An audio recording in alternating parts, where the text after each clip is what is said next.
Hello दोस्तों, नमस्कार। आज मैं आपको भगवान शंकर के ज्योतिर्लिंग के बारे में बताऊंगी। पहले ज्योतिर्लिंग थे सोमनाथ।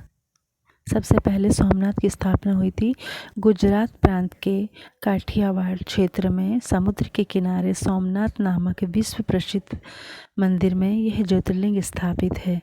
पहले यह क्षेत्र प्रभास क्षेत्र के नाम से जाना जाता था। यहीं भगवान श्री कृष्ण ने जरा नामक व्याध के बाण को निमित्त बनाकर अपनी लीला का संवरण किया था। यहाँ के ज्योतिर्लिंग की कथा का पुराणों में इस प्रकार से वर्णन है। दक्ष प्रजापति की 27 कन्याएं थीं। उन सभी का विवाह चंद्रदेव के साथ हुआ था, किंतु चंद्रमा के समस्त अनुराग व प्रेम उनमें से केवल एक रोहिणी नामक की कन्या के साथ ज़्यादा रहता था। उनके इस कृत्य से दक्ष प्रजापति की अन्य कन्याएं बहुत अप्रसन्न रहा करती थीं। उन्होंने अपनी यह व्यथा कथा अपने पिता को सुनाई। दक्ष प्रजापति ने इसके लिए चंद्रदेव को अनेक प्रकार से समझाया, लेकिन उन्हें समझ नहीं आया।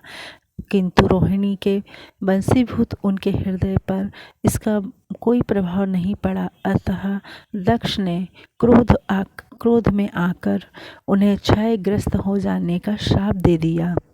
इस शाप के कारण चंद्रदेव तत्काल छायाग्रस्त हो गए।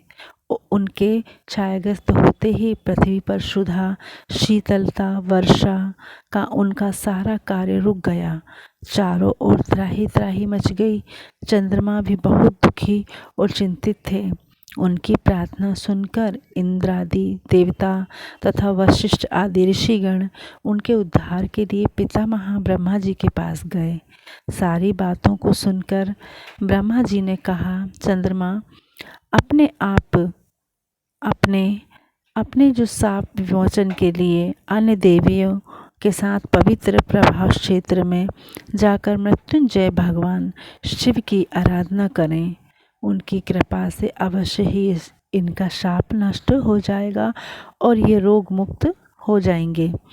उनके कथा अनुसार चंद्रदेव ने मृत्युंजय भगवान की आराधना का सारा कार्य पूरा किया। उन्होंने घोर तपस्या करते हुए 10 करोड़ बार महामृत्युंजय मंत्र का जाप भी किया। इससे प्रसन्न होकर भगवान शंकर महामृत्युंजय भगवान शिव ने उन्हें अमर तत्व का वरदान प्रदान कर दिया। उन्होंने कहा, चंद्रदेव तुम शोक ना करो, मेरे वर से तुम्हारा शाप मोचन तो होगा ही साथ प्रजापति दक्ष के वचनों की रक्षा भी होती जाएगी। कृष्ण पक्ष में प्रतिदिन तुम्हारी एक एक कला क्षीण होगी, किंतु पुनः शुक्ल पक्ष में उसी क्रम से तुम्हारी एक एक कला बढ़ जाया करेगी। इस प्रकार प्रत्येक पूर्णिमा को तुम्हें पूर्ण चंद्र तत्व प्राप्त होता रहेगा। चंद्रमा को मिलने वाले इस वरदान से सारे लोगों के प्राणी प्रसन्न हो उठे। सुधाकर चंद्रदेव पुनः 10 दिशाओं में सुधा वर्षण का कार्य पूर्ववत करने लगे। शाप मुक्त होकर चंद्रदेव ने अन्य देवताओं के साथ मिलकर मृत्युंजय भगवान से प्रार्थना की कि आप माता पार्वती जी के साथ सदा के लिए प्राणों के उद्धारार्थ यह निवास करें। भगवान शिव उनकी इस प्रार्थना को स्वीकार करके ज्योतिर्लिंग के रूप में माता पार्वती जी के साथ तभी से यहाँ सोमनाथ में स्थापित हो गए। पावन प्रभाव क्षेत्र में स्थित इस सोमनाथ ज्योतिर्लिंग की महिमा महाभारत, श्रीमद् भागवत तथा स्कंद पुराण आदि में विस्तार से बताई गई है। चंद्रमा का एक नाम सोम भी है। उन्होंने भगवान शिव को ही अपना नाथ स्वामी मानकर यहाँ तपस्या की थी। अतः इस ज्योतिर्लिंग को सोमनाथ कहा जाता है। इसके दर्शन, पूजन, आराधना से भक्तों के जन्म जन्मांतर के सारे पाप और दुष्कृत्य वे नष्ट हो जाते हैं। वे भगवान शिव और माता पार्वती की अक्षय कृपा का पात्र बन जाते हैं। मोक्ष का मार्ग उनके लिए बहुत सहज ही सुलभ हो जाता है। उनके लौकिक परलौकिक सारे कृत्य स्वयं में सफल हो जाते हैं। भारतीय उपमहाद्वीपों के पश्चिम में अरब सागर के तट पर स्थित आदि ज्योतिर्लिंग श्री सोमनाथ महादेव मंदिर की छटा ही निराली है। यह तीर्थ स्थल देश के प्राचीनतम तीर्थ स्थानों में से एक है और इसका उल्लेख स्कंद पुराणम, श्रीमद् भागवत गीता, शिव पुराण आदि प्राचीन ग्रंथों में भी है। वही ऋग्वेद में भी सोमेश्वर महादेव की महिमा का उल्लेख है। यह लिंग शिव के 12 ज्योतिर्लिंगों में से पहला ज्योतिर्लिंग माना जाता है। ऐतिहासिक सूत्रों के अनुसार आक्रमणकारियों ने इस मंदिर पर 6 बार आक्रमण किया था।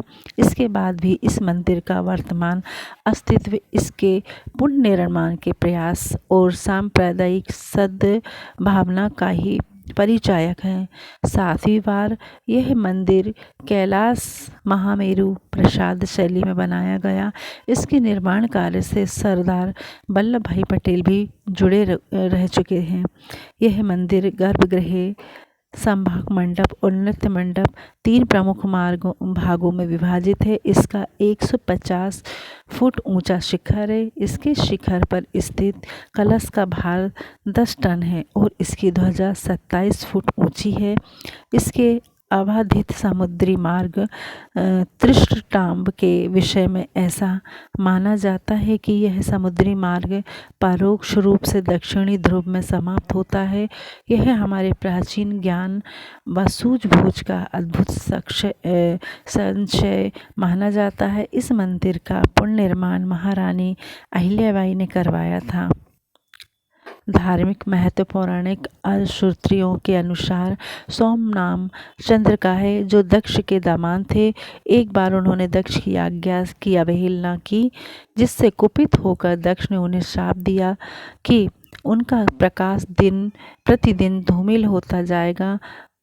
जब अन्य देवताओं ने दक्ष से उनका श्राप वापस लेने की बात कही तो उन्होंने कहा कि सरस्वती के मुँह आने पर समुद्र में स्नान करने से श्राप के प्रकोप को रोका जा सकता है। सोम ने सरस्वती के मुँह आने पर स्थित अरब सागर में स्नान करके भगवान शिव की आराधना की। प्रभु शिव यहाँ पर अवतरित हुए और उनका उद्धार हो गया। सोमनाथ के नाम से ये मंदिर अभी प्रसिद्ध है। धन्यवाद।